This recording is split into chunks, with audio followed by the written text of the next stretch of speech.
Political realignments are already taking shape in this country. In Western Kenya, two camps have actually emerged. The first camp is what I can call Raila Odinga's camp. This camp is spearheaded by Ndugu Francis Atuli as the engine. And Atuli is being assisted by Kakamega Governor Wycliffe Oparanya and the Cabinet Secretary for Devolution, Eugene Wamalwa. And the second camp is what I can call William Ruto's camp. And this camp is being spearheaded by Moses Wetangula, Musalia Mudavadi, and Benjamin Washiali. And those two camps are currently engaging in a bitter exchange of words. I have received invitation by our affiliate party in NASA through one of the top officials that I be or I engage in some activities against my party leader Musalia Mudavadi. The gist of the matter is that they have arranged some delegates of ANC so that I can overthrow my party leader Musalia Mudavadi. The aim of this issue is to destabilize Honorable Musalia Mudavadi in the Western Kenya region. We want to address ourselves to claims by Lugari Member of Parliament, Honorable Savula, to the effect that the party, ODM, has sent him on a mission to destabilize his own party, ANC. In African culture, there is consensus that a drunkard and a loose mouth is never one to be trusted with strategy at whatever level. In Luhya culture specifically, where we come from, the process of initiation opens up initiates to a world of confidentiality, measured speech, and brutal honesty. On this basis alone, there is no circumstances under which ODM and any of its leaders would entrust a coup in the unlikely event that such a plot existed to the very pedestrian political abilities and loose tongue of Lugari MP Ayub Savula. Indeed, as the dominant political movement in Western Kenya, ODM has no compelling reason to plan a coup in the ANC party against Musalia Mudavadi. We reiterate the stated policy of ODM that our policy is that of non-interference in the internal workings of other political parties, because as you all know, we have issues of our own as we strive to perfect ourselves. We have stated countless times that Musalia Mudavadi is a one-gear lorry hurtling down a hill unaided on a long-term self-destruct mode that has never needed the assistance of Right Honorable Raila Odinga or ODM to crash into oblivion. Left to his own devices, Mudavadi is around the clock coup plot against himself, simply by his uninspiring disposition, political inertia, and inexplicable affinity for bad choices. Given the millions of choices available on the political landscape, it is more exciting for us as a party to sit back and watch Mudavadi send himself into political oblivion rather than create a weak martyr out of him by plotting his overthrow. The one thing Savula and Mudavadi share that may inform their incessant outbursts against ODM must be their newfound love for easy funds from that bottomless corruption pit in Sugoi. But who is going to win between those two camps? Who is going to emerge victorious between Camp Ruto and Camp Raila Odinga in Western Kenya? Now, these realignments began a few weeks ago. 27 members of parliament from Western Kenya held a meeting at a hotel in Westlands in Nairobi. And during that meeting, they discussed a lot of issues. One of them being the Western Kenya role in Kenyan politics. And that team appointed two individuals, Eugene Wamalwa and Wycliffe Oparanya, to spearhead the team. Wycliffe Oparanya was basically supposed to take the political leadership of that initiative. And Eugene Wamalwa was supposed to take care of the community interest in government. And after that meeting, another follow-up meeting was also scheduled. And Francis Atwoli agreed to host that meeting. And this team invited all leaders from Western Kenya, including Musalia Mudavadi and including Moses Wetangula. But Musalia Mudavadi and Moses Wetangula refused to be part of this because they strongly believed that Francis Atwoli was working for an external force, probably working for Raila Odinga or Uhuru Kenyatta. Personally, I don't understand that because Francis Atwoli, in his own right, has proved before that he has the ability and the capacity to bring the Luhyas together. In fact, if I were Musalia Mudavadi and Moses Wetangula, I would have attended that meeting and took charge of it. Because assuming a situation where the Luhya leaders who were at Ndugu Francis Atwoli home the other day and the ones which Musalia Mudavadi hosted yesterday at his residence came together. That's a very powerful team. But which team is going to emerge victorious? Let us look at the issues at hand first. But before we go into the issues at hand, yesterday something very interesting happened. Musalia Mudavadi held a meeting with the Luhya leaders. And after that meeting, the same group, especially Team Tanga, went and held another meeting with the Deputy President William Samoei Ruto. And after those meetings, Kenya started poking holes on the presence of William Ruto's team in Musalia Mudavadi's meeting, and why they would attend that meeting, then leave that meeting again and go and attend another meeting. But again, if you follow politics, because personally I like reading too much into politics, let me just show you what the Deputy President posted on his wall yesterday about that meeting. And what Musalia Mudavadi also posted. He said, the DP is saying, the revival of our economy after the COVID-19 pandemic will require concerted effort from all leaders. Accordingly, it is imperative that we direct our energy to this endeavor to curtail the adverse effect of this crisis. Held fruitful discussions on the development of the country with leaders from Western Kenya who were drawn from Jubilee, ANC, and Ford Kenya Party. And if you followed what Musalia Mudavadi posted again on his Facebook page, almost similar thing. Yesterday, Musalia Mudavadi held a meeting, and in that meeting, he made a post. And if you read that post, he was talking of things to do with sugar, the economy of the region, the concern, the plight of farmers and pastoralists.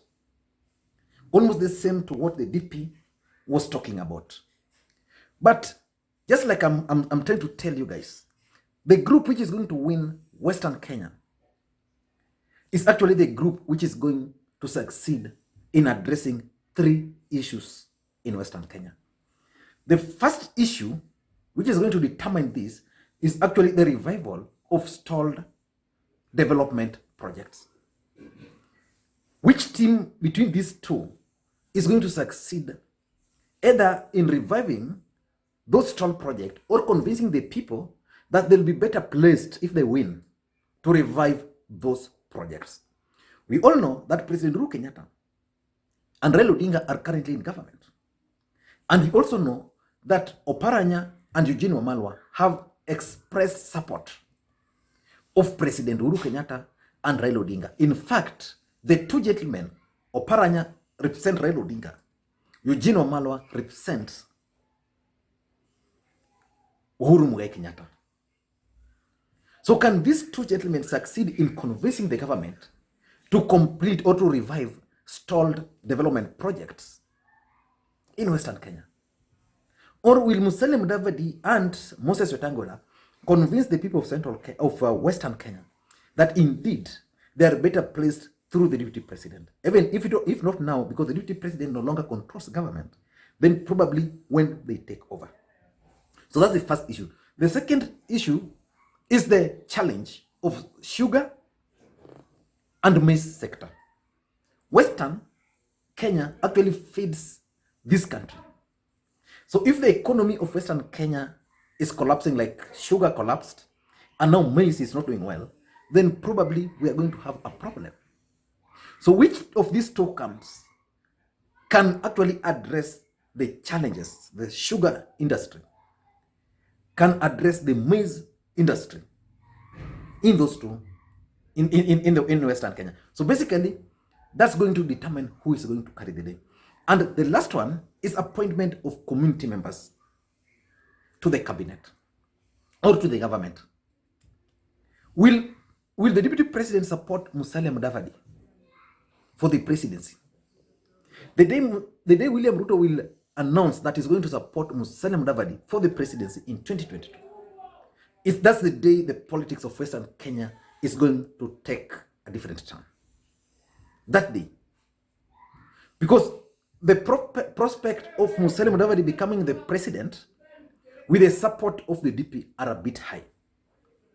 But Musalia Mudavadi, from all indications, and from what I've gathered, and I'm going to do a video on that maybe even tomorrow, they are planning to work together with the deputy president. And they're bringing on board Peter Kenneth. So they're going to have 3 teams. Peter Kenneth as a constant deputy running mate, William Ruto as the presidential candidate, and Musalia Mudavadi as the prime minister. So will this pacify Western Kenya? Or is there a chance that President Uhuru Kenyatta and Raila Odinga might decide to give more appointments to the people of Western Kenya during the current term? Which team is going to convince the electorate that they are going to give the community more government appointments, more ministers, for example, and things like those? So if Raila's camp will succeed, then they'll carry the day. If Musalia Mudavadi's camp is going to succeed, then they'll carry the day. William Ruto's camp, they'll carry the day. But who are going to be key players in all this entire scheme? I have 10 people, and I want to briefly explain how they are going to be important. The first person is Musalia Mudavadi, the Amani National Congress leader, who is also the NASA co-principal. Currently, he's the party leader of ANC, has several MPs from Western Kenya and MCs, a potential presidential candidate. So Musalia Mudavadi is going to play a key role in ensuring that Team Ruto carries the day in Western Kenya. The second person is Moses Wetangula. But in my view, Moses Wetangula, I think his term in politics might be ending. But Moses Wetangula is the Ford Kenya party leader and is being kicked out by Eseli Simiyu and Wafula Wamunyinyi with the support of Eugene Wamalwa, who is likely to take over from him. So Moses Wetangula's role is going to depend on how he's going to succeed or fail in securing or remaining the Ford Kenya party leader. But again, even if he remains the party leader of Ford Kenya, I think Bungoma County, which he has been delivering, is going to be very shaky for him. Then the other guy is Ndugu Francis Atwoli. Francis Atwoli is the only guy who is capable of bringing all these Western Kenyan leaders together. Because according to Atwoli, he's the third in command in this country. And I agree. Atwoli is the president of Workers' Union in this country. He has an office. He's also the vice chair, I think, the vice chair of almost all unions in the world. Highly respected. But he's not a politician. His interest will just to ensure that the camp he supports wins. It's not very easy to host over 40 members of parliament, governors, and deputy speaker at your residence. Not very easy. So Atwoli is also going to play a key role. Wycliffe Oparanya, the Kakamega governor, another guy who is going to play a very big role in ensuring that Team Raila Odinga carries the day in Western Kenya. Then we have Eugene Wamalwa. Eugene Wamalwa's role, specifically in my view, is about the Bukusu factor. Will Eugene Wamalwa outmaneuver Moses Wetangula in Bungoma with the help of Simiyu Eseli, with the help of Wamunyinyi, and with the help of other Ford Kenya factions? So he's also going to play a key role. The other guy is Eseli Simiyu, the Secretary General of Ford Kenya. If Eseli Simiyu will succeed in kicking out Moses Wetangula out of Ford Kenya, I'm sure he's going to be rewarded. He's going to enjoy much more respect within this camp of Raila Odinga's camp. Because as things stand today, he's already been rewarded. He's currently the deputy minority whip at the National Assembly. Then there's Ben Washiali. Ben Washiali was recently kicked as the majority whip at the National Assembly. So that was a punishment. So will this really energize him to deliver for William Ruto? And what influence does he have beyond Mumias? So all those are going to depend, but he's also going to play a key role because he's stuck with the DP. He had the option of abandoning the deputy president and retaining his position as the whip. So still, he's going to play a key role.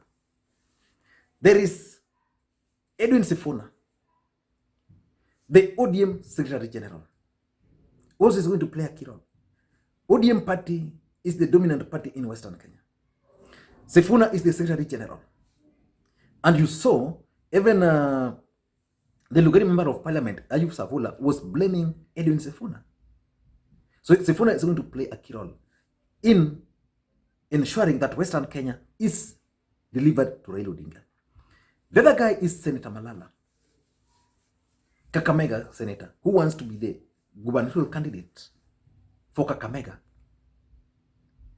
Malala is a young guy. And the other day I was saying, and I was wondering, how Eugene Wamalwa and Oparanya could go to Western Kenya and go and look for Muskari Kombo and Noah Wekesa to accompany them, instead of these young boys of Edwin Sifuna,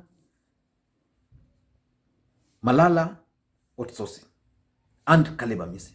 That's a very strong, powerful team from Western Kenya. Malala is going to play a key role because Kakamega is going to be very key battleground for this team. Then there is Rashid Echesa. I want to tell you for sure that Rashid Echesa is going to make a political comeback. He's a personal friend. He's going to make a political comeback. And you know, you might hate Rashid, you can love him, but one thing you must give to Rashid, he's a ground operative. He's one guy who can make life very difficult for any other team. The other day, Ndugu Francis Atwoli stated clearly that he already spoke with Echesa and he forgave Echesa. The interpretation of that is very simple. Echesa has dumped that other camp and is now this other camp. So William Ruto's team is going to find it very rough in Kakamega if he will decide to play ball. Then there is Boni Alwale. I don't know the impact of Boni Alwale much, but at the national level, he provides the William Ruto's camp with a platform. Boni Alwale might not be loved in Kakamega. He's planning to run for the gubernatorial seat, but his presence adds what I can call perceptual value to Team William Samoei Ruto. And of course, someone like Boni Alwale, you can't depend on him. He can leave you any other time. But at this point, he's going to play a key role for William Ruto's camp. And the last person is Wycliffe Wangamati, the Bungoma governor.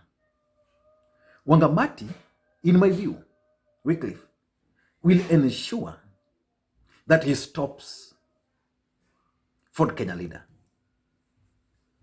Because if he won't stop Ford Kenya leader, then the Ford Kenya leader is going to run for the gubernatorial seat in Bungoma. So they're going to face off in Bungoma. So for him to succeed, he must ensure that Eseli and Wamunyinyi succeed in kicking out Moses Wetangula. But which team is likely to emerge victorious? Personally, I don't see what Ruto's team can do, which he didn't do when they were with Uhuru Kenyatta. Raila Odinga, of course, had Moses Wetangula, and of course, he had Musalia Mudavadi, was able to win Western Kenya free, fair, and square. And even in 2013, when Musalia Mudavadi was not with Raila Odinga, still, Raila Odinga won that. So with the help of Oparanya, with the help of Musalia, with the help of Francis Atwoli, I think Raila Odinga's camp is still likely to win. But again, in politics, you can't predict much with perfection. If you are bumping on this video for the first time, please hit the subscribe button now, so that next time we produce a video like this, you get notified, because what we do on this channel is simple. We analyze politics. And to the subscribers, I want to continue. Thank you guys for your support. You guys are just amazing. Amazing. Thank you guys, and please, may you have a good day.